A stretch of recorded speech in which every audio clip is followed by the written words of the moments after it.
ഇനി ലൂക്കോസിൻ്റെ സുവിശേഷം 8-ാം അധ്യായത്തിൻ്റെ 18-ാം വാക്യം നോക്കുക. ലൂക്കോസിൻ്റെ സുവിശേഷം 8-ാം അധ്യായം 18-ാം വാക്യം നോക്കുക. ആകയാൽ നിങ്ങൾ എങ്ങനെ കേൾക്കുന്നു എന്ന് സൂക്ഷിച്ചുകൊള്ളുവീൻ. ഉള്ളവന് കിട്ടും, ഇല്ലാത്തവനോടോ ഉണ്ട് എന്ന് തോന്നുന്നതും കൂടെ എടുത്തുകളയും. നോക്കിയാട്ടെ, നിങ്ങൾ എങ്ങനെ കേൾക്കുന്നുവെന്ന് സൂക്ഷിച്ചുകൊള്ളണം.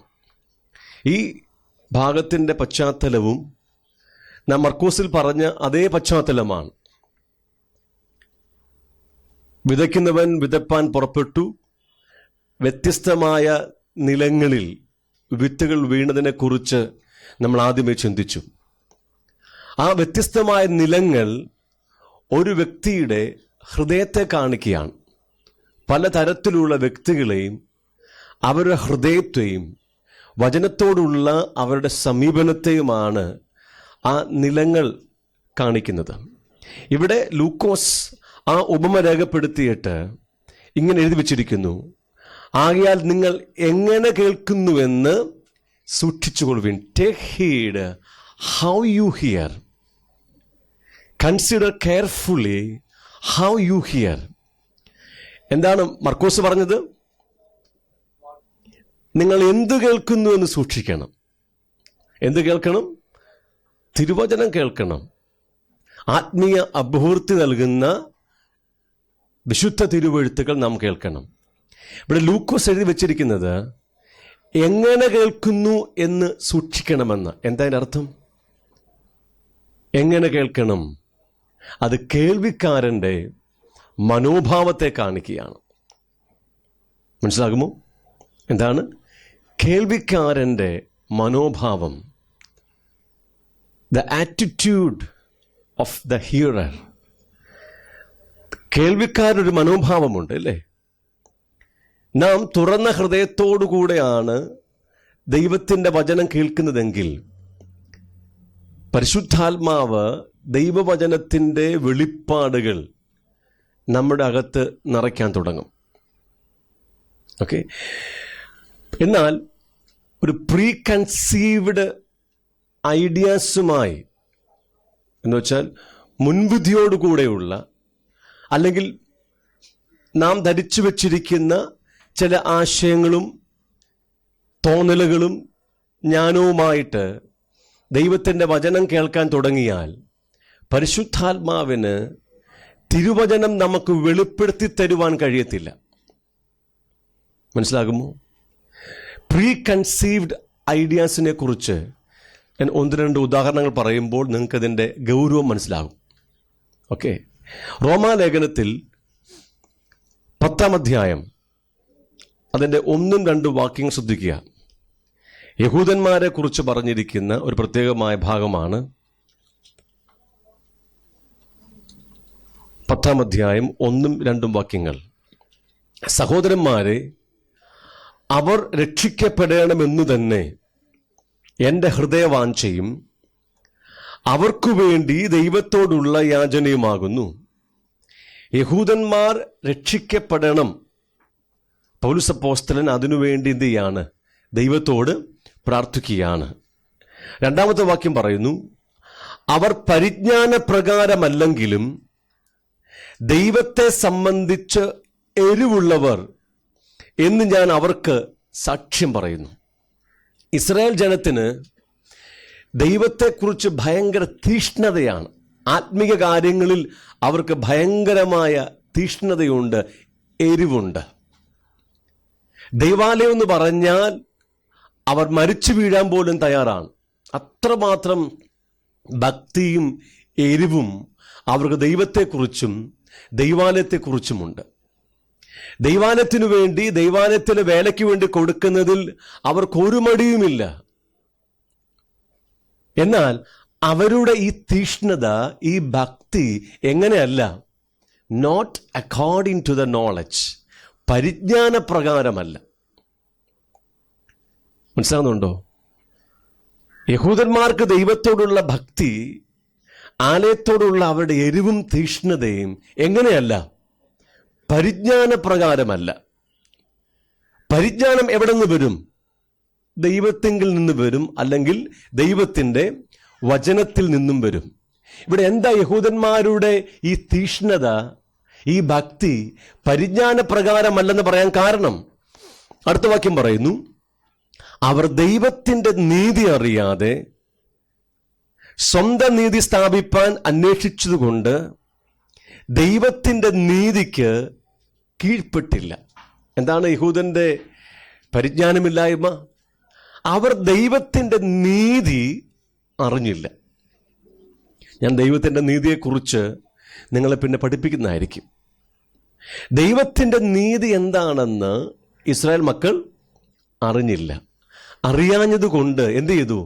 സ്വന്തമായി അവരുടെ അധ്വാനത്താൽ, അഥവാ ന്യായപ്രമാണത്തിൻ്റെ പ്രവൃത്തികളാൽ, കർമ്മമാർഗത്താൽ അവർ നീതീകരിക്കപ്പെടുവാൻ, അഥവാ ദൈവത്തിൻ്റെ നീതി പ്രാപിക്കാൻ വേണ്ടി അധ്വാനിച്ചു. അവരെല്ലാവരും പരാജയപ്പെട്ടു. എന്നാൽ ദൈവം തൻ്റെ നീതി എന്താണെന്ന് സുവിശേഷത്തിലൂടെ അവർക്ക് വെളിപ്പെടുത്തി കൊടുത്തിട്ടും ആ ദൈവത്തിൻ്റെ നീതിക്ക് കീഴ്പ്പെടുവാൻ അവർക്ക് മനസ്സായില്ല. എന്താ കാരണം? സുവിശേഷം പറയുന്നു, യേശുക്രിസ്തുവിൽ വിശ്വസിക്കുന്ന ഒരു വ്യക്തിക്ക് എന്ത് ലഭ്യമാണ്? ദൈവത്തിൻ്റെ നീതി ലഭ്യമാണ്. ആര് യേശുക്രിസ്തുവിൻ്റെ ക്രൂശ് മരണത്തിൽ വിശ്വസിക്കുന്നുവോ, യേശുക്രിസ്തുവിൻ്റെ യാഗത്തിൽ വിശ്വസിക്കുന്നുവോ, പിതാവാം ദൈവം പുത്രന്റെ ക്രൂശിൽ നിവർത്തിച്ച രക്ഷണ്യ കാര്യപരിപാടിയിൽ ആർക്ക് വിശ്വാസമുണ്ടോ, ആ വിശ്വാസത്തെ ദൈവം നീതിയായിട്ട് കണക്കാക്കും. ആ വിശ്വാസത്താൽ ദൈവം അവനെ നീതീകരിക്കും. എന്താ അർത്ഥം? നീതീകരണം എന്ന പദത്തിന്റെ അർത്ഥം ഒരിക്കലും പാപം ചെയ്തിട്ടില്ലാത്ത വണ്ണം ഒരുവനെ കണക്കാക്കുക എന്നതാണ്. ആര് യേശുക്രിസ്തുവിൽ വിശ്വസിക്കുന്നുവോ അവർക്ക് ദൈവം തൻ്റെ നീതിദാനമായി കൊടുത്ത് അവന്റെ പാപത്തെ മോചിച്ച് ഒരിക്കലും പാപം ചെയ്തിട്ടില്ലാത്തവനായി ദൈവം അവനെ കണക്കാക്കി സ്വർഗം അവനെ നീതിമാൻ എന്ന് പ്രഖ്യാപിക്കും. ഇതാണ് ദൈവത്തിന്റെ മാർഗം. ഈ നീതി ആരറിഞ്ഞില്ല? ഇസ്രായേൽ മക്കൾ അറിഞ്ഞില്ല. ദൈവം ഇത് അവരോട് പറഞ്ഞിട്ട് കീഴ്പ്പെടാൻ അവർക്ക് മനസ്സുമുണ്ടായില്ല. അവരെന്ത് ചെയ്തു? സ്വന്തം നീതി സ്ഥാപിപ്പാൻ അധ്വാനിച്ചു. എങ്ങനെ സ്വന്തം നീതി വരും? ന്യായപ്രമാണത്തിൻ്റെ പ്രവൃത്തികളാൽ, യാഗങ്ങളും വഴിപാടുകളും കഴിക്കുന്നതിലൂടെ, ജെറുസലേം ദേവാലയം ബന്ധപ്പെട്ടിരിക്കുന്ന എല്ലാ ശുദ്ധീകരണ കാര്യപരിപാടികൾ ചെയ്യുന്നതിലൂടെ, തങ്ങളുടെ പ്രവൃത്തിയിലൂടെ അവർ നീതീകരിക്കപ്പെടാൻ വേണ്ടി ശ്രമിച്ചു. ദൈവത്തിൻ്റെ നീതി പ്രാപിക്കാൻ വേണ്ടി ശ്രമിച്ചു. ഇനി ദൈവം തൻ്റെ ദാസന്മാരെ അയച്ചിട്ട് പറയുകയാണ്, എൻ്റെ പുത്രനായ യേശുവിൽ നിങ്ങൾ വിശ്വസിച്ചാൽ മാത്രം മതി എൻ്റെ നീതി പ്രാപിച്ച് നീതീകരിക്കപ്പെട്ട് നിങ്ങൾക്ക് നീതിമാനായി തീരാം. പക്ഷേ ഇസ്രായേൽ ജനം എന്ത് ചെയ്തു? ഈ സുവിശേഷത്തെ തിരസ്കരിച്ചു കളഞ്ഞു. എന്താ കാരണം? എന്തുകൊണ്ടാ വിശ്വാസത്താൽ നീതി പ്രാപിച്ച് നീതീകരിക്കപ്പെട്ട് നീതിമാനായി നിത്യത പ്രാപിക്കാമെന്നുള്ള ഈ സുവിശേഷത്തെ ഇസ്രായേൽ ജനം തള്ളിക്കളയാൻ കാര്യമെന്താ? അവരെ അകത്ത് ഒരു പ്രീ കൺസീവ്ഡ് ഐഡിയാസ് ഉണ്ടായിരുന്നു നീതീകരണത്തെക്കുറിച്ചും നീതിയെക്കുറിച്ചും. അതെന്തറിയാമോ? ന്യായപ്രമാണം പ്രവർത്തിച്ച്, ന്യായപ്രമാണത്തിലെ ആചാരാനുഷ്ഠാനങ്ങൾ ചെയ്ത്, സ്വന്തം പ്രവൃത്തിയിലൂടെ നീതി തികച്ച് നീതീകരിക്കപ്പെട്ട് നീതിമാനാകാമെന്ന് അവർക്കൊരറിവുണ്ടായിരുന്നു. ആ അറിവും ദൈവം കൊടുത്തതാ. ഓക്കെ, ആ അറിവ് അവരുടെ അകത്തിരിക്കുകയാണ്. ആ അറിവിന് വിരോധമായിട്ടാണ് ഇപ്പോൾ യേശുക്രിസ്തുവിന്റെ സുവിശേഷം പ്രസംഗിക്കുന്നത്. ഒരു പ്രവൃത്തിയും ചെയ്യേണ്ട, എല്ലാ പ്രവൃത്തിയും ദൈവം യേശുവിന്റെ ക്രൂശിൽ പൂർത്തീകരിച്ചു കഴിഞ്ഞു.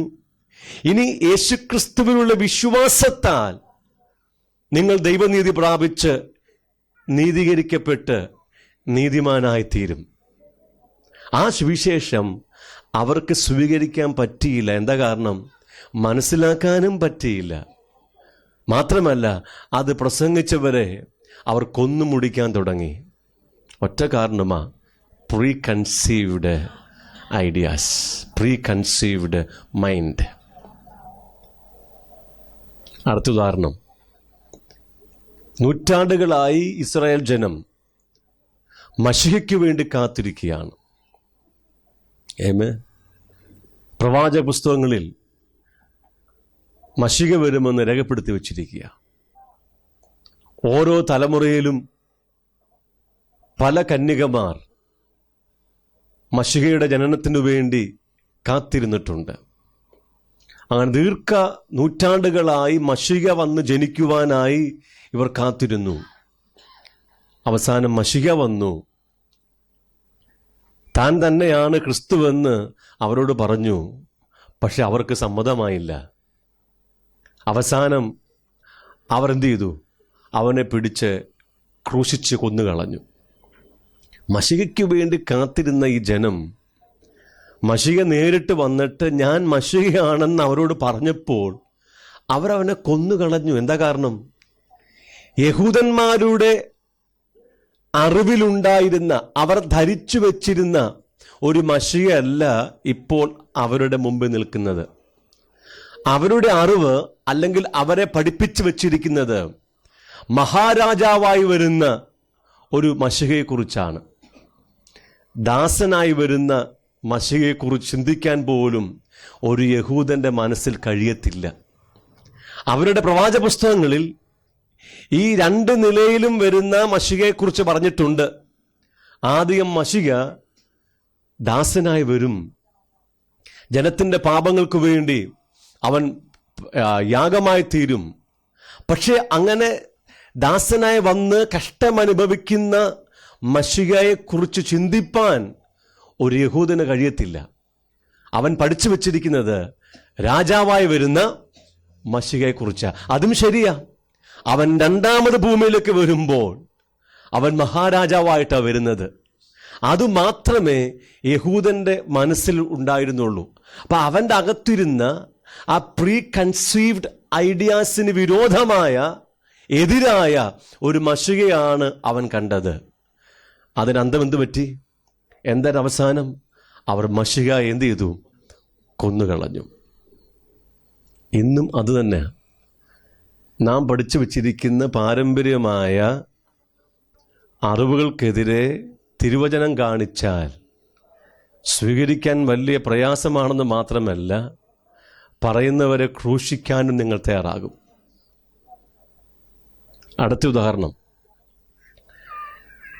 യഹൂദന്മാർ ദീർഘവർഷങ്ങളായി, നൂറ്റാണ്ടുകളായി ദൈവരാജ്യത്തിനു വേണ്ടി കാത്തിരിക്കുക. അവരുടെ ഏറ്റവും പ്രധാന വിഷയം എന്തുവാ? Kingdom of God. ആരംഭം മുതലേ, അബ്രഹാമിന്റെ കാലം മുതലേ ദൈവരാജ്യം ഭൂമിയിൽ സ്ഥാപിതമാകുന്നതിനു വേണ്ടി കാത്തിരുന്ന കൂട്ടമാണ് ആര്? ഇസ്രായേൽ ജനം.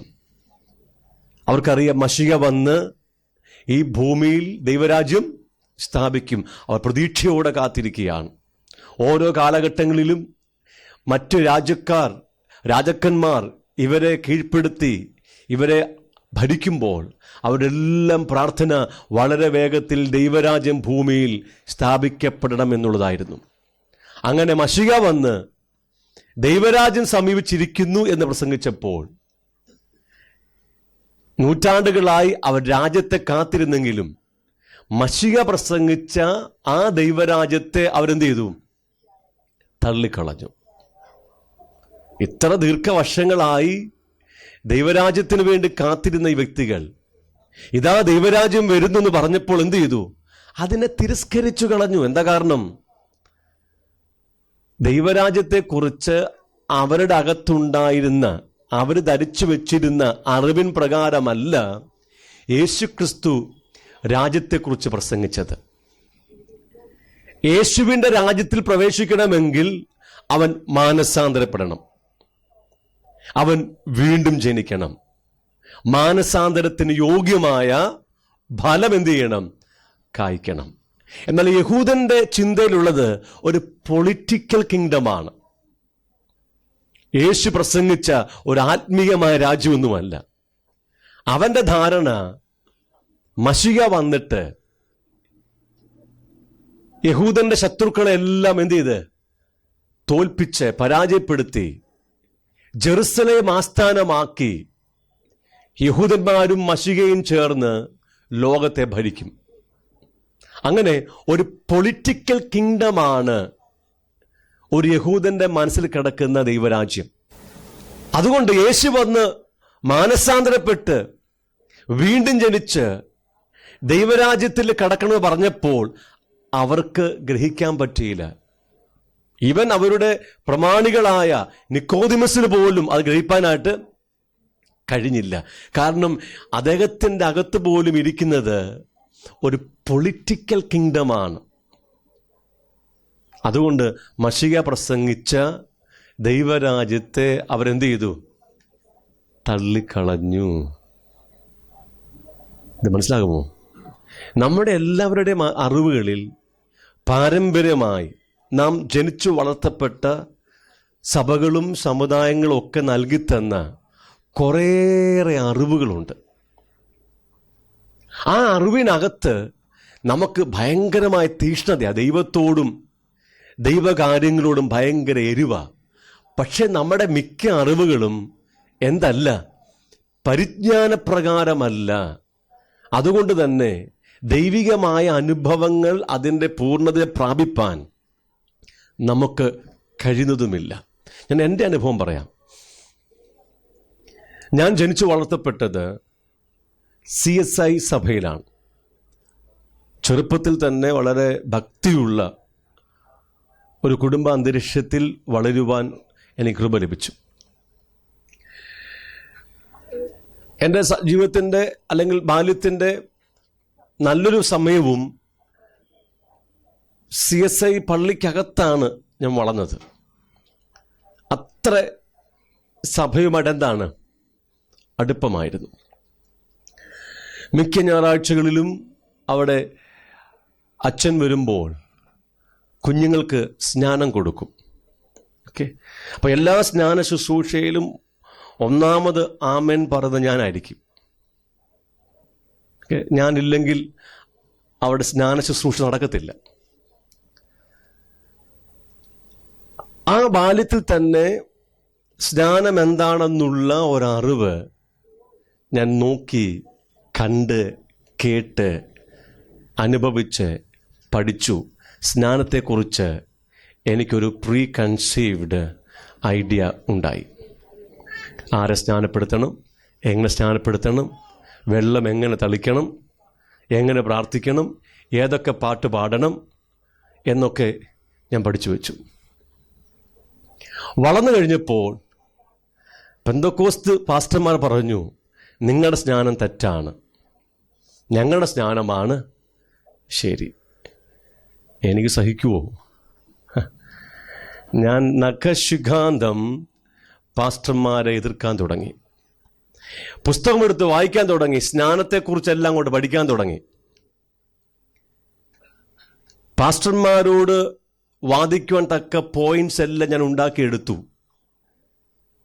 ഇന്ന് വരെ ഒരൊറ്റ പാസ്റ്റർമാരും എൻ്റെ മുമ്പിൽ ജയിച്ചിട്ടില്ല. ഞാൻ തന്നെ ജയിച്ചിട്ടുള്ളൂ. ശിശുസ്നാനം ശരിയാണെന്ന് ഞാൻ തെളിയിച്ചു കൊടുത്തിട്ടുണ്ട്. നിങ്ങളുടെ സ്നാനം ശരിയല്ലെന്നും തെളിയിച്ചു കൊടുത്ത്, വെള്ളം വീണ ഒരൊറ്റ ഒരുത്തനും കൊണപ്പെട്ടിട്ടില്ലെന്ന് പോലും തെളിയിച്ചു കൊടുത്ത്. അല്ലേ? നോഹയുടെ കാലത്ത് വെള്ളം വീണ എല്ലാവരും മരിച്ചു പോയില്ലയോ? വെള്ളം വീഴാത്തവൻ മാത്രം എന്ത് ചെയ്തു? രക്ഷപ്പെട്ടു. എൻ്റെ പൊന്നു സഹോദരങ്ങളെ, എൻ്റെ വാദമുഖത്തിൽ അവർക്കാർക്കും പിടിച്ചു നിൽക്കാൻ പറ്റിയില്ല എന്ന് സാരം. ഒരു പാസ്റ്റർ പറഞ്ഞു, നിന്നെ 6 മാസം കൂടി സ്നാനപ്പെടുത്തുമെന്ന്. പുള്ളി തോറ്റുപോയി. ഞാൻ പിന്നെ പുസ്തകം വായിക്കുക. അപ്പം ഞാൻ പുസ്തകം വായിക്കുമ്പോൾ, സ്നാനത്തെക്കുറിച്ച് പഠിക്കാൻ ശ്രമിക്കുമ്പോൾ, എൻ്റെ അകത്തിരിക്കുന്ന പ്രീ കൺസീവ്ഡ് ഐഡിയാസ് വെച്ചുകൊണ്ടാണ് പുസ്തകം വായിക്കുന്നത്. അതുകൊണ്ട് തന്നെ എൻ്റെ ആശയത്തെ ഉറപ്പിക്കാൻ വേണ്ടിയാണ് എൻ്റെ ശ്രമം. പുസ്തകം എന്തു പറഞ്ഞിരിക്കുന്നു ആ സ്നാനത്തെ കാണുവാൻ എനിക്ക് കഴിയത്തില്ല. കാര്യം എന്താ? ഓൾറെഡി എൻ്റെ അകത്ത് എന്തുണ്ട്? ശരിയായിരിക്കുന്ന ഉറച്ചിരിക്കുന്ന ഒരാശയം ഇരിപ്പോൾ സ്നാനത്തെക്കുറിച്ച്. അത് വെച്ചുകൊണ്ട് ഞാൻ വായിക്കുന്ന കാലത്തോളം യഥാർത്ഥ സ്നാനം എന്താണെന്ന് പഠിക്കുവാൻ, എന്നെ പഠിപ്പിക്കുവാൻ പരിശുദ്ധാത്മാവിന് കഴിയത്തില്ല. ദീർഘവർഷങ്ങൾ അങ്ങനെ പോയി. 17-ാമത്തെ വയസ്സിൽ ഞാൻ ശുശ്രൂഷ ആരംഭിച്ചു. CSIയിലെ പാസ്റ്ററായി, 2 സഭയുടെ പാസ്റ്ററായി. 10 വർഷം കഴിഞ്ഞപ്പോൾ ഒരു സമ്മർ വെക്കേഷനിൽ ഇതുപോലെ അന്ന് ലഭിച്ച കൃപയ്ക്കൊത്തവണ്ണം ഞാൻ എൻ്റെ സഭയിലെ ജനത്തെ വചനം പഠിപ്പിക്കുക, തുടർമാനമായ ഉപവാസവും വചന പഠനം നടക്കുകയാണ്. അങ്ങനെ പഠിപ്പിച്ച് റോമാലേഖനം 6-ാം അധ്യായത്തിൽ വന്നപ്പോൾ കർത്താവിൻ്റെ മഹാകൃപയാലും കരുണയാലും കർത്താവിൻ്റെ കണ്ണങ്ങ് തുറന്നു.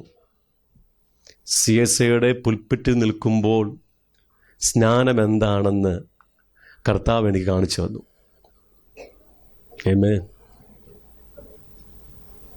സ്നാനം യേശുക്രിസ്തുവിൻ്റെ മരണത്തോടും അടക്കത്തോടും പുനരുത്ഥാനത്തോടും ചേരുവാൻ വേണ്ടിയാണ്, ക്രിസ്തുവിനോട് ഏകീഭവിക്കാൻ വേണ്ടിയാണ്,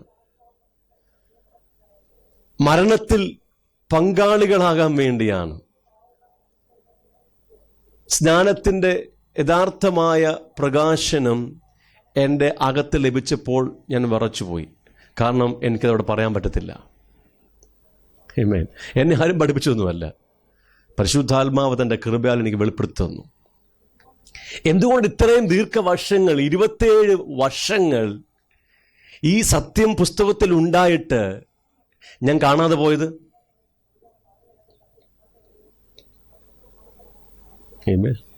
എന്തുകൊണ്ടാ? എൻ്റെ അകത്ത് മറ്റൊരറിവുണ്ട്, ഒരു പ്രീ കൺസീവ്ഡ് നോളജ് ഉണ്ട്, ഒരാശയമുണ്ട് സ്നാനത്തെക്കുറിച്ച്. അത് വെച്ചുകൊണ്ട് ഞാൻ പുസ്തകം വായിച്ചതുകൊണ്ട് പരിശുദ്ധാത്മാവിന് സ്നാനത്തിൻ്റെ യഥാർത്ഥ അർത്ഥം എന്നെ പഠിപ്പിക്കാൻ കഴിഞ്ഞില്ല. ഞാൻ ചോദിക്കട്ടെ, നിങ്ങളിൽ പല ആൾക്കാരും പാരമ്പര്യ സമൂഹത്തിൽ വന്നവരാണ്. നിങ്ങളുടെ ജനനം മുതൽ എത്രയോ വർഷങ്ങൾ നിങ്ങൾ ഗുഡ് ഫ്രൈഡേ ആചരിച്ചു. നിങ്ങൾ യേശുവിനെ കൊണ്ടുപോയി ക്രൂശിച്ചില്ലേ? കരഞ്ഞില്ലേ? ദുഃഖശനി ആചരിച്ചു. അടുത്ത ദിവസം ഞായറാഴ്ച നിങ്ങൾ യേശുവിനെ ഉയർപ്പിച്ചില്ലേ? എത്രയോ വർഷങ്ങൾ. പക്ഷേ നിങ്ങളുടെ ഹൃദയത്തിൽ യേശു വന്നോ? നിങ്ങൾ രക്ഷിക്കപ്പെട്ടോ അത്രയും വർഷങ്ങൾ? ഇല്ല. നമ്മുടെ അകത്ത് ഈസ്റ്ററും ദുഃഖവെള്ളിയും ദുഃഖശനിയും ഈസ്റ്ററും ഒക്കെ ഉണ്ടെങ്കിലും അത് നമ്മുടെ ജീവിതത്തിൻ്റെ ഭാഗമൊന്നുമായില്ല. പാരമ്പര്യമായി നാം ഈ കണ്ട അറിവും കൊണ്ട് നടന്നു, ജീവിതത്തിൻ്റെ ഭാഗമായി തീർന്നില്ല. പക്ഷെ എപ്പോഴും കർത്താവിൻ്റെ മഹാകരുണയാലും കൃപയാലും ദൈവം നമ്മുടെ ഹൃദയത്തിൽ നമുക്ക് രക്ഷ വേണമെന്നും പാപമോചനം വേണമെന്നുമുള്ള ഒരു പ്രകാശനം നൽകിയപ്പോഴല്ലേ നമുക്ക് ശരിക്കും ഗുഡ് ഫ്രൈഡേ ആയത്? ശരിക്കും ഈസ്റ്റർ നമുക്ക് ഈസ്റ്റർ ആയത്? ആമേൻ. നമ്മുടെ അകത്തിരിക്കുന്ന തെറ്റായ അല്ലെ ശരിയല്ലാത്ത അറിവുകളും ചിന്തകളും തോന്നലുകളും വെച്ചുകൊണ്ട് പുസ്തകം വായിച്ചാൽ പരിശുദ്ധാത്മാവിന് നിങ്ങളെ പഠിപ്പിക്കാൻ പറ്റത്തില്ല.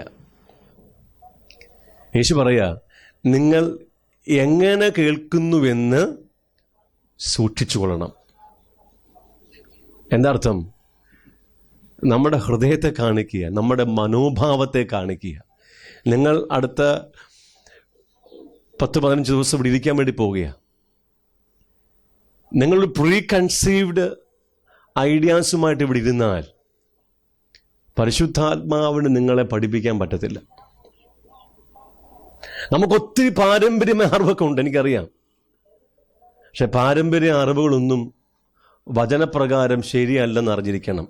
യഹൂദന്മാർക്കും വലിയ അറിവുണ്ടായിരുന്നു, പക്ഷെ എങ്ങനെയല്ലായിരുന്നു? ദൈവത്തിൻ്റെ പരിജ്ഞാനപ്രകാരം അല്ലായിരുന്നു. അത് തിരിച്ചറിയുവാൻ അവർ കഴിഞ്ഞില്ല. ഇന്നും അവർക്ക് കഴിഞ്ഞിട്ടില്ല. വേദപുസ്തകത്തിനകത്ത് വിഗ്രഹമുണ്ടാക്കരുതെന്നും അതിനെ നമസ്കരിക്കരുതെന്നും കൽപ്പന വ്യക്തമായിട്ടില്ലേ? പുറപ്പാട് പുസ്തകം മുതൽ വെളിപ്പാട് പുസ്തകം വരെ കൽപ്പനയില്ലേ? റോമാലേഖനത്തിൽ വളരെ വ്യക്തമായി എഴുതി വച്ചിട്ടില്ലേ? പക്ഷേ അങ്ങനെ ബിംബങ്ങളെ പൂജിക്കുന്ന ഒരു സമൂഹത്തിൽ നിങ്ങൾ ജനിച്ചു വളർത്തപ്പെട്ടിട്ടുണ്ടെങ്കിൽ നിങ്ങൾ ആ വചനം വായിക്കുമ്പോൾ നിങ്ങൾക്കൊന്നും തോന്നത്തില്ല. നിങ്ങൾ ജനിച്ചു വളർത്തപ്പെട്ടത് രൂപങ്ങളെയും ബിംബങ്ങളെയും ഒക്കെ വണങ്ങിപ്പോകുന്ന ഒരു ഗ്രൂപ്പിലാണെങ്കിൽ നിങ്ങളുടെ അകത്തൊരു ധാരണ, ഒരു അറിവ് വന്നു കഴിഞ്ഞു, വിഗ്രഹം ഉണ്ടാക്കാം, അതിനെ വണങ്ങാം, അതിനെ പൂജിക്കാം, കുഴപ്പമൊന്നുമില്ല. ഇനി 10 കൽപ്പനയുടെ 1-ാമത്തെയും 2-ാമത്തെയും കൽപ്പന വായിച്ചാൽ നിങ്ങളുടെ അകത്ത് ഒന്നും തോന്നത്തില്ല. എന്താ കാരണം? Pre conceived knowledge. റോമാലേഖനം 1-ാം അധ്യായത്തിൽ പറഞ്ഞിരിക്കുന്നു, ഇങ്ങനെ സൃഷ്ടിച്ചവനേക്കാൾ സൃഷ്ടിയെ ഭജിച്ച് ആരാധിക്കുന്നവർക്ക് ദൈവത്തിൻ്റെ ക്രോധം, ന്യായവിധി വരികയാണ്. ആ 1-ാം അധ്യായം വളരെ വ്യക്തമായി എഴുതി വച്ചിരിക്കുക. അത് വായിച്ചാൽ ഇത്തരം വ്യക്തികൾക്ക് ഒരു ഫീലിങ്സും ഉണ്ടാകത്തില്ല. കാര്യം എന്താ? അത്ര ശക്തമാണ് അവൻ്റെ അകത്തിരിക്കുന്ന പ്രീ കൺസീവ്ഡ് ഐഡിയാസ്. ഈ പ്രീ കൺസീവ്ഡ് ഐഡിയാസ് എല്ലാം തന്നെ പിശാചിൻ്റെ കോട്ടകളാണ്, സ്ട്രോങ് ഹോൾഡാ. എന്താ സ്ട്രോങ് ഹോൾഡ്? എന്താ കോട്ടകൾ? പിശാചിന് മറഞ്ഞിരിക്കാൻ കഴിയുന്നതോ, നേരിട്ടോ പ്രത്യക്ഷമായോ പരോക്ഷമായോ സാത്താന് അവൻ്റെ ദൂതന്മാർക്കും മറഞ്ഞിരിക്കാൻ കഴിയുന്നതും ഒരു വ്യക്തിയെ സ്വാധീനിക്കാൻ കഴിയുന്നതുമായ അവൻ്റെ അറിവുകളാണ് ഇവിടെ സ്ട്രോങ് ഹോൾഡ്. വർഷങ്ങൾക്ക് മുമ്പ് ഒരു പെൺകുട്ടി എൻ്റെ അടുക്കൽ പ്രാർത്ഥിക്കാൻ വേണ്ടി വന്നു. ദീർഘവർഷങ്ങളായി പൈശാചികമായ ബന്ധനത്തിലാണ് ആ പെൺകുട്ടി. ഒരു ഹൈന്ദവ പെൺകുട്ടിയാണ്. ഒത്തിരി അടുത്ത് പോയി, എങ്ങും സൗഖ്യം ലഭിച്ചില്ല. അവസാനം എൻ്റെ അടുക്കൽ പ്രാർത്ഥിക്കാൻ വന്നു. അപ്പം ഞാൻ അവളെ സുവിശേഷത്തിലേക്ക് നയിച്ചു. യേശുക്രിസ്തു നിന്റെ പാപത്തെ മോചിക്കുമെന്ന് ഞാൻ അവളെ പഠിപ്പിച്ചു. അങ്ങനെ അവൾ വിശ്വാസമായി പ്രാർത്ഥന ആരംഭിച്ചു. യേശു എൻ്റെ എല്ലാ പാപങ്ങളും ക്ഷമിക്കും എന്ന ഭാഗം എത്തിയപ്പോൾ അവൾ പ്രാർത്ഥന നിർത്തി, കണ്ണു തുറന്നു. പാസ്റ്ററെ, എൻ്റെ പാപം യേശുവിന് ക്ഷമിക്കാൻ പറ്റത്തില്ല. ഞാൻ പറഞ്ഞു, എൻ്റെ പുസ്തകം പറയുന്നു, അവൻ്റെ പുത്രനായ യേശുവിൻ്റെ രക്തം സകല പാപവും പോക്കി നമ്മെ എന്ത് ചെയ്യുന്നു? ശുദ്ധീകരിക്കുന്നു. ശരിയാ, പക്ഷെ എൻ്റെ പാപം മാത്രം ക്ഷമിക്കത്തില്ല. എന്തു പറ്റി? അത് പണ്ട് ഞാനൊരു കറുത്ത പൂച്ചയെ വിറക് കമ്പ് കൊണ്ട് അടിച്ചു കൊന്നു. അപ്പം ഞങ്ങളുടെ വിശ്വാസത്തിൽ കറുത്ത പൂച്ചയെ വിറക് കമ്പ് കൊണ്ട് അടിച്ചു കൊന്നാൽ ആ പാപം എന്ത് ചെയ്യത്തില്ല? ക്ഷമിക്കത്തില്ല. ആ ഒരു അറിവ് അവിടെ അകത്ത് കിടപ്പുണ്ട്. ഇപ്പോൾ യേശു നിന്റെ സകല പാപങ്ങളും പോക്കും, നിന്നെ ശുദ്ധീകരിക്കും, പാപം ക്ഷമിക്കുമെന്ന് ഞാൻ പറഞ്ഞു കൊടുത്തപ്പോൾ അവിടെ അകത്തിരിക്കുന്ന ആ തെറ്റായ അറിവ്, പ്രീ കൺസീവ്ഡ് നോളജ് അല്ലെങ്കിൽ ഐഡിയ, യഥാർത്ഥമായുള്ള യേശുക്രിസ്തുവിൻ്റെ രക്തം മുഖാന്തരമുള്ള പാപമോചനത്തെ സ്വീകരിപ്പാൻ തടസ്സമായി വന്നു. കണ്ടോ? ആ തെറ്റായ അറിവിലൂടെ പിശാച് എന്ത് ചെയ്യാണ്? ആ വ്യക്തിയെ സ്വാധീനിക്കുകയാണ്. നമ്മുടെ അകത്തുള്ള എല്ലാ തെറ്റായ അറിവുകളും പിശാചിൻ്റെ കോട്ടകളാണ്. നേരിട്ടോ നേരിടാതെയോ പ്രത്യക്ഷമായോ പരോക്ഷമായോ നമ്മുടെ തെറ്റായ അറിവുകളിലൂടെ സാത്താൻ നമ്മെ എന്ത് ചെയ്യും? സ്വാധീനിക്കും. യേശു പറഞ്ഞു, നിങ്ങൾ എങ്ങനെ കേൾക്കുന്നുവെന്ന് സൂക്ഷിക്കണം. അത് കേൾവിക്കാരൻ്റെ മനോഭാവത്തെ കാണിക്കുക. ഇത്രയും പറയാൻ കാരണം, നിങ്ങൾ മുന്നോട്ടുള്ള ഞങ്ങൾ പഠിപ്പിക്കുന്ന തിരുവചനങ്ങൾ ഗ്രഹിക്കണമെങ്കിൽ നിങ്ങളുടെ മനസ്സിനെ ഒന്ന് കാലിയാക്കേണ്ട ആവശ്യമുണ്ട്.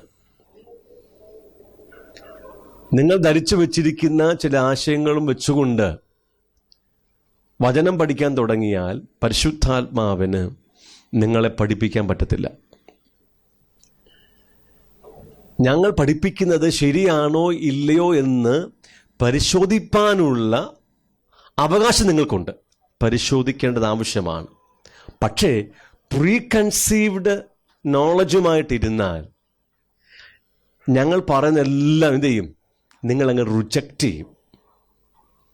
യേശു വന്ന് ഞാൻ മശിഹയാണെന്നും ദൈവരാജ്യം വരുന്നതും പറഞ്ഞപ്പോൾ ഒരു നിമിഷം പോലും അവർക്ക് സഹിക്കാൻ പറ്റിയില്ല, സ്വീകരിക്കാൻ പറ്റിയില്ല. പലപ്പോഴും അവനെ കൊല്ലാൻ വേണ്ടി അവർ ശ്രമിച്ചു. അവിടെ വേണ്ടത് ഒരു തുറന്ന ഹൃദയമാണ്, തുറന്ന സമീപനം ആവശ്യമാണ്. ഞങ്ങൾ പഠിപ്പിക്കുമ്പോൾ അതങ്ങനെ തന്നെയോ എന്നെന്ത് ചെയ്യണം? പുസ്തകമെടുത്ത് പരിശോധിക്കണം. നിങ്ങളുടെ അകത്ത് പ്രീ കൺസീവ്ഡ് നോളജുമായി പുസ്തകം വായിച്ചാൽ പരിശുദ്ധാത്മാവിന് നിങ്ങളെ പഠിപ്പിക്കാൻ പറ്റത്തില്ല. ഞാൻ വേദപുസ്തകം വായിക്കാൻ തുടങ്ങിയപ്പോൾ ഞാൻ പണ്ട് പഠിച്ചതും എന്നെ പഠിപ്പിച്ചതും പാരമ്പര്യമായി കണ്ടതും കേട്ടതും അറിഞ്ഞതുമെല്ലാം കൃപയാൽ എൻ്റെ അകത്ത് നിന്ന് ഞാൻ നീക്കം ചെയ്തു.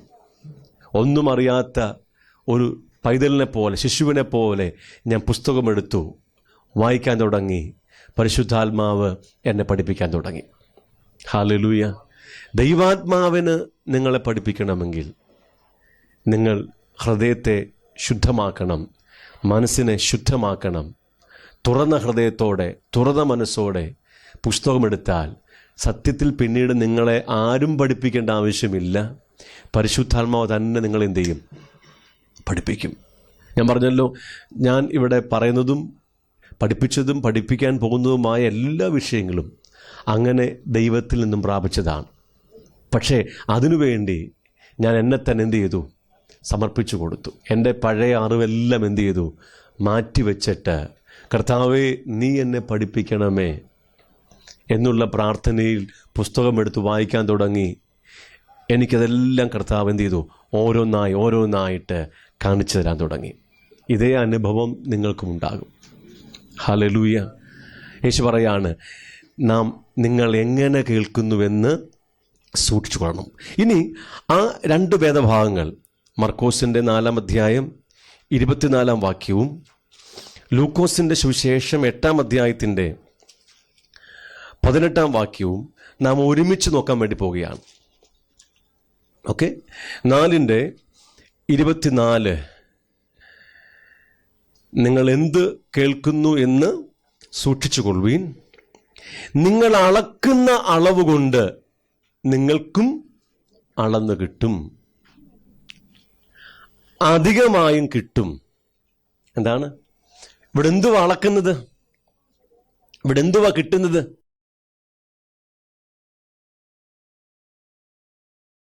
സാമ്പത്തികം വല്ലതുമാണോ? പിന്നെ എന്തുവാ? ദൈവത്തിൻ്റെ വചനമല്ലേ? അവിടുത്തെ പശ്ചാത്തലം എന്തുവാ? വചനം വിതയ്ക്കാൻ പുറപ്പെട്ട ഉപമയല്ലേ? ഓക്കെ, നിങ്ങൾ അളക്കുന്ന അളവ് കൊണ്ട് നിങ്ങൾക്ക് എന്ത് ചെയ്യും? അളന്ന് കിട്ടും. ഈ പുസ്തകത്തോടുള്ള നമ്മുടെ സമീപനം ശരിയാണെങ്കിൽ, നമുക്ക് ഈ പുസ്തകത്തോട് വലിയൊരു ആഗ്രഹമുണ്ടെങ്കിൽ, നമ്മുടെ ഭക്ഷണത്തെ പോലെ ഇതിനെ ഭക്ഷിപ്പാൻ നമുക്ക് ആഗ്രഹമുണ്ടെങ്കിൽ, നമ്മുടെ മനോഭാവത്തിനൊത്തവണ്ണം, നമ്മുടെ ആവശ്യത്തിനൊത്തവണ്ണം, നമ്മുടെ ആഗ്രഹത്തിനൊത്തവണ്ണം ദൈവം എന്ത് ചെയ്യും? ഇങ്ങോട്ട് അളന്നു തരുമെന്ന. ഓക്കെ, മാത്രമല്ല അധികമായും തരും. ദൈവം അങ്ങനെ, അവനെല്ലാത്തിനും അളവുണ്ട്. അളന്നു കൊടുത്തിട്ട് പിന്നെ എന്ത് ചെയ്യും? കുറച്ചങ്ങ് അളക്കാതെ അങ്ങ് കൊടുക്കും. അത് പ്രാപിക്കുന്നവൻ്റെ മനോഭാവമാണ്. Praise the Lord. ഇത് 1-2 വ്യക്തികൾക്ക് വേണ്ടി മാത്രമല്ല, തിരുവചനം എടുക്കുന്ന എല്ലാ ദൈവത്തിൻ്റെ പൈതങ്ങൾക്കുള്ളതാണ്. പുസ്തകം നിങ്ങൾ എന്തിനാ എടുക്കുന്നത്? എന്തിനാ വായിക്കുന്നത്? കുറെ ജ്ഞാനം സമ്പാദിക്കാൻ വേണ്ടിയാണോ? അതോ ജീവന് വേണ്ടിയാണോ? ഞാൻ പറഞ്ഞല്ലോ, നമ്മൾ പറയാറുണ്ട്, ഞാനായിരുന്നു ആദമിന്റെ സ്ഥാനത്തെങ്കിൽ നന്മതിന്മകളെ കുറിച്ചുള്ള അറിവിന്റെ വൃക്ഷത്തിന്റെ ഫലം ഭക്ഷിക്കത്തില്ല, ജീവന്റെ വൃക്ഷഫലം ഭക്ഷിച്ചേനെ എന്ന് പറയും. എന്നാൽ ഇന്ന് നാം പുസ്തകം എടുക്കുമ്പോൾ എന്താ ചെയ്യുന്നത്? ജീവന് വേണ്ടിയാണോ വായിക്കുന്നത്, ജ്ഞാനത്തിന് വേണ്ടിയാണോ? കണ്ടു നിങ്ങൾ? ഇന്നും നാം പുസ്തകം എടുക്കുന്നത് ജ്ഞാനം പ്രാപിക്കാൻ വേണ്ടിയാ. എന്തിനു വേണ്ടിയല്ല? ദൈവത്തിന്റെ ജീവൻ പ്രാപിക്കാൻ വേണ്ടിയല്ല. ഇപ്പൊ നിങ്ങൾ ജ്ഞാനം പ്രാപിക്കാൻ വേണ്ടിയാണ് ഈ പുസ്തകം വായിക്കുന്നതെങ്കിൽ പരിശുദ്ധാത്മാവിന് ദൈവത്തിന്റെ വചനത്തെ നിങ്ങൾക്ക് വെളിപ്പെടുത്തുവാൻ പറ്റത്തില്ല. പഠിക്കാം, ഡിഗ്രിയൊക്കെ എടുക്കാം, പക്ഷെ ഒരു വചനം പോലും നിങ്ങളുടെ അകത്ത് പ്രകാശിച്ച് വെളിപ്പാടായി തീർന്ന് അതിൻ്റെ ജീവനും ആത്മാവും നിങ്ങളിലേക്ക് ഇറങ്ങി വരത്തില്ല. ആ വചനത്തിന്റെ ഫലം നിങ്ങളുടെ അകത്തുണ്ടാകത്തില്ല. ആമേൻ. ഒന്നിനെ കുറിച്ചും വിചാരപ്പെടരുത്, നാളെക്കുറിച്ച് ആകുല ചിത്തരാകരുത്. തിരുവചനമല്ലേ? യെസ്, നമുക്കത് അറിയത്തില്ലേ? ഒരുപക്ഷെ എത്രയോ തവണ നാം അത് പ്രസംഗിച്ചു കാണും. ആ വചനമെടുത്ത് നാം എത്രയോ തവണ മറ്റുള്ളവരെ പ്രബോധിപ്പിച്ചു കാണും. പക്ഷെ നമ്മുടെ ഭാരം പോയോ? നമ്മുടെ ഭാരം പോയോ? ഇല്ല. എന്താ പോകാത്തത്? ആ വചനത്തിന്റെ അറിവ് നമുക്കുണ്ടെങ്കിലും, ബുദ്ധിപരമായ അറിവുണ്ടെങ്കിലും നമ്മുടെ ഹൃദയത്തിൽ ആ വചനം പ്രകാശിച്ചിട്ടില്ല. ആ വചനം നമ്മുടെ അകത്ത് വെളിപ്പാടായിട്ടില്ല. ആ വചനം നമ്മുടെ അകത്ത് ജീവനും ആത്മാവിനെയും കൊണ്ടുവന്നിട്ടില്ല. ആ വചനം നമ്മുടെ അകത്ത് ഫലം കായ്ച്ചിട്ടില്ല. ഇത്രയും സംഭവിച്ചു കഴിഞ്ഞാൽ അതിന്റെ ഫലം എന്തുവാ? നമ്മുടെ ഭാരം മാറിപ്പോയി. ആമേൻ. ഇങ്ങനെ ഓരോ വചനങ്ങളും നമ്മുടെ അകത്ത് ഫലം കായ്ക്കേണ്ടതാണ്. എന്നാൽ ബുദ്ധിപരമായ ഒരു പഠനമാണെങ്കിൽ ഈ അനുഭവം ഉണ്ടാകത്തില്ല. Praise the Lord. കഥ പറയാം, നിങ്ങൾ അളക്കുന്ന അളവിനാൽ എന്ത് ചെയ്യും? അളന്ന് കിട്ടും. അധികമായിട്ടും എന്ത് ചെയ്യും? അളന്ന് കിട്ടും. വചനം വന്ന് നമ്മുടെ അകത്ത് ഫലം കായ്ച്ച് അതിൻ്റെ മനോഹരമായ അനുഭവത്തിലേക്ക് നമ്മെ നയിക്കും. പിന്നെ പറയുന്നു, ഉള്ളവന് കൊടുക്കും. ഉള്ളവന് കൊടുക്കും. എന്താ ഉള്ളവന് കൊടുക്കും? ഒരു വചനം നിങ്ങൾ സ്വീകരിച്ചാൽ നിങ്ങളുടെ മനോഭാവത്തെ കരുതി, മനോഭാവം ശരിയാണെങ്കിൽ, നിങ്ങൾക്ക് ഒരുക്കമുണ്ടെങ്കിൽ ദൈവം എന്ത് ചെയ്യും? നിങ്ങൾക്ക് വീണ്ടും തരും. അതാ സമൃദ്ധിയായി തന്നുകൊണ്ടിരിക്കും. ഉള്ളവൻ എന്ത് ചെയ്യും? വീണ്ടും വീണ്ടും കൊടുക്കും. അതങ്ങനെയാണ്. അപ്പൊ നിങ്ങൾ ഏതെങ്കിലും ഒരു വിഷയത്തിൻ്റെ ഒരു വചനം പ്രകാശിച്ചു കഴിഞ്ഞാൽ ഇനി അതിൻ്റെ പുറകെ മാലപ്പടക്കം പോലെ വെളിപ്പാടി വന്നുകൊണ്ടിരിക്കും. മനസ്സിലായോ? ഇപ്പൊ നിങ്ങൾ ഏതെങ്കിലും ഒരു വിഷയത്തിന്റെ ഒരു വചനം നിങ്ങളുടെ അകത്ത് പ്രകാശിച്ചു, നിങ്ങൾ പ്രാപിച്ചു കഴിഞ്ഞാൽ ഇനി എന്താണ്? അതുമായി ചേർന്നുള്ള അനേക വചനങ്ങൾ എന്ത് ചെയ്യും? കർത്താവ് നമുക്ക് തന്നുകൊണ്ടേയിരിക്കും. അതാ, ഉള്ളവൻ ഏവനും എന്ത് ചെയ്യും? കൊടുക്കും. ഇല്ലാത്തവനോടോ ഉള്ളതും കൂടെ എടുത്തു കളയും. അതെന്തുവാ? ഇല്ലാത്തവനോടോ എന്ത് ചെയ്യും? ഉള്ളതും കൂടെ അങ്ങ് എടുത്തു കളയും. ഇനി ലൂക്കോസിന്റെ സുവിശേഷം നോക്കി 8:18 ലാസ്റ്റ് പാർട്ട് 18-ാം വാക്യത്തിൽ, ഇല്ലാത്തവനോടോ ഉണ്ട് എന്ന് തോന്നുന്നതും കൂടെ എന്ത് ചെയ്യും? എടുത്തു കളയും. നിങ്ങൾ ക്രമമായി ദൈവത്തിന്റെ വചനം പ്രാപിച്ച് ദൈവജീവനിലേക്ക് വളരുന്നില്ല. ഓക്കെ, നിങ്ങൾ സ്റ്റാഗ്നന്റ് ആയി പോയെങ്കിൽ, കെട്ടപ്പെട്ടു പോയെങ്കിൽ അവിടെ സംഭവിക്കുന്നത് നിങ്ങൾക്കുണ്ട് എന്ന് നിങ്ങൾ ചിന്തിക്കുന്നതും കൂടെ എന്ത് ചെയ്യും? എടുത്തു കളയും. ഞാൻ വ്യക്തമാക്കാം. ക്രിസ്റ്റലൈസേഷൻ എന്നൊരു പദമുണ്ട്. ഘനീഭവിക്കുക, അല്ലേ? ക്രിസ്റ്റലൈസ് ചെയ്യപ്പെടുക, ഘനീഭവിച്ചു പോകുക. നിങ്ങൾ പ്രാപിച്ച ഒരു വെളിപ്പാടിൽ നിങ്ങൾ അടുത്ത ലെവലിലേക്ക് വളരുന്നില്ലെങ്കിൽ, നിങ്ങൾ ആദ്യം പ്രാപിച്ച വെളിപ്പാട് അങ്ങ് ഘനീഭവിച്ചു പോകും. പണ്ട് എന്ത് പ്രാപിച്ചതാ? വെളിപ്പാടൊക്കെ പ്രാപിച്ചതാ. പക്ഷെ അതിൻ്റെ അടുത്ത ലെവലിൽ എന്ത് ചെയ്തില്ല? വളരാഞ്ഞത് കൊണ്ട് ഈ പ്രാപിച്ച വെളിപ്പാട് എന്ത് ചെയ്തു? ക്രിസ്റ്റലൈസ് ചെയ്യപ്പെട്ടു. ഇത് നമ്മുടെ ഒക്കെ ജീവിതത്തിൽ സംഭവിക്കുന്ന കാര്യമാണ്. ക്രമമായി നിങ്ങൾ വളരുന്നില്ലെങ്കിൽ, വചനത്തിൽ വളരുന്നില്ലെങ്കിൽ, ഇന്നലെ പ്രാപിച്ച പല വെളിപ്പാടുകളും ഘനീഭവിച്ചു പോകും. ഞാൻ ഇന്നലെ വചനം പഠിപ്പിച്ചപ്പോൾ 2 പത്രോസിൻ്റെ 1-ാമത്തെ അധ്യായത്തിൽ ഈ കാര്യം ഒന്ന് സൂചിപ്പിച്ചിരുന്നു അല്ലേ? അവൻ നമുക്ക് വിലയേറിയതും അതിമഹത്വമായ വാഗ്ദത്തങ്ങളൊക്കെ നൽകി. അതറിഞ്ഞു കഴിഞ്ഞപ്പോൾ എന്താണ്? നമുക്ക് വലിയ ഉത്സാഹമുണ്ടായി വളരുവാൻ അല്ലേ? വിശ്വാസത്തോട് വീര്യവും വീര്യത്തോട് പരിജ്ഞാനമൊക്കെ കൂട്ടി എന്താണ്? വളരാൻ തുടങ്ങി. ഓക്കെ, അങ്ങനെ വളരുന്നില്ലെങ്കിൽ, ക്രമമായി നിങ്ങൾ ഈ പരിജ്ഞാനത്തിൽ, യേശുക്രിസ്തുവിനെ കുറിച്ചുള്ള പരിജ്ഞാനത്തിൽ ഉത്സാഹത്തോടെ വളരുന്നില്ലെങ്കിൽ എന്ത് സംഭവിക്കും? കുരുടനായിത്തീരും, ഹ്രസ്വദൃഷ്ടിയുള്ളവനായിത്തീരും. മാത്രമല്ല, മുൻകഴിഞ്ഞ പാപങ്ങളുടെ മോചനം പോലും മറന്നുപോകും. കണ്ടോ, എൻ്റെ പാപങ്ങൾ മോചിച്ചു എന്നത് ഞാൻ എങ്ങനെ മനസ്സിലാക്കിയത്? ഹലോ, നിങ്ങളുടെ പാപങ്ങൾക്ക് മോചനം ലഭിച്ചു എന്നെങ്ങനെയാണ് നിങ്ങൾ തിരിച്ചറിഞ്ഞത്? പുസ്തകത്തിൽ കർത്താവ് പറഞ്ഞിട്ടുണ്ട്. എന്നോ ഒരിക്കൽ ആ വചനം എന്ത് ചെയ്തു? നമ്മുടെ അകത്തങ്ങ് പ്രകാശിച്ചു, വെളിപ്പാടായി, ജീവനായി, അതിന് ഫലമുണ്ടായി, പാപം മോചിക്കപ്പെട്ടവരായി തീർന്നു. പക്ഷേ നിങ്ങൾ ക്രമത്തിൽ വളരുന്നില്ലെങ്കിൽ നിങ്ങളുടെ മുൻകഴിഞ്ഞ പാപങ്ങളുടെ മോചനം നിങ്ങൾ എന്ത് ചെയ്യും? മറന്നുപോകും. നിങ്ങൾ ഹ്രസ്വദൃഷ്ടിയുള്ളവനായി തീരും, നിങ്ങൾ കുരുടനായി തീരുമെന്ന് അവിടെ പത്രോസ് അപ്പോസ്തലൻ രേഖപ്പെടുത്തി വെച്ചിരിക്കുക. അതവിടെ യേശു പറഞ്ഞത്, ഇല്ലാത്തവനോടോ അവനുണ്ടെന്ന് അവൻ ചിന്തിക്കുന്നതും കൂടെ എന്ത് ചെയ്യും? അങ്ങ് എടുത്തുകളയും, നഷ്ടപ്പെട്ടു പോകും. ഞാൻ അല്പം വ്യക്തമാക്കാം. അവൻ ഒരിക്കൽ വചനത്തിൻ്റെ ജ്ഞാനം പ്രാപിച്ച്, വചന വെളിപ്പാട് പ്രാപിച്ച് അത് അനുഭവിച്ചവനാണ്. പക്ഷെ ക്രമമായി അവൻ വളരാഞ്ഞതുകൊണ്ട് അവൻ കഴിഞ്ഞ ദിവസം പ്രാപിച്ച വചനത്തിൻ്റെ പ്രകാശനം നഷ്ടപ്പെട്ടു, വെളിപ്പാട് എന്ത് ചെയ്തു? നഷ്ടപ്പെട്ടു, അതിൻ്റെ ആത്മാവ് നഷ്ടപ്പെട്ടു, ഫലം നഷ്ടപ്പെട്ടു. ഇപ്പോൾ കേവലം അറിവ് മാത്രമേ അവൻ്റെ അകത്തുള്ളൂ.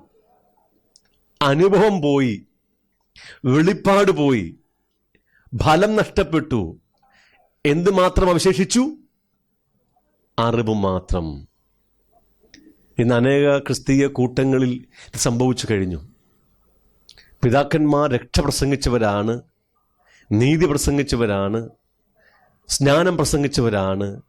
എന്നാൽ 2-3 തലമുറ കഴിഞ്ഞപ്പോൾ ഈ പറഞ്ഞ കാര്യങ്ങളൊക്കെ തലമുറയ്ക്ക്, 3-ാം തലമുറയ്ക്ക് ഒരറിവ് മാത്രമേ ഉള്ളൂ, അനുഭവമല്ല.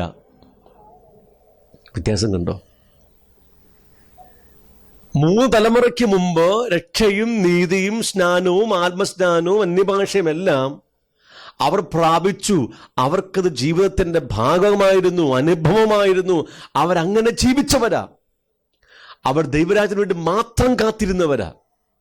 പക്ഷെ 3-ാം തലമുറ എത്തിയപ്പോൾ ഇതേ ഉപദേശമെല്ലാം ഉണ്ടെങ്കിലും മിക്കവരുടെ അകത്ത് ഈ പറഞ്ഞ രക്ഷയും നീതിയും സ്നാനവും ആത്മസ്നാനവും ദൈവരാജ്യവും എന്തല്ല, ജീവിതത്തിൻ്റെ അനുഭവമല്ല. എന്തായി തീർന്നു? അറിവ് മാത്രമായി തീർന്നു. എന്ത് നഷ്ടപ്പെട്ടു?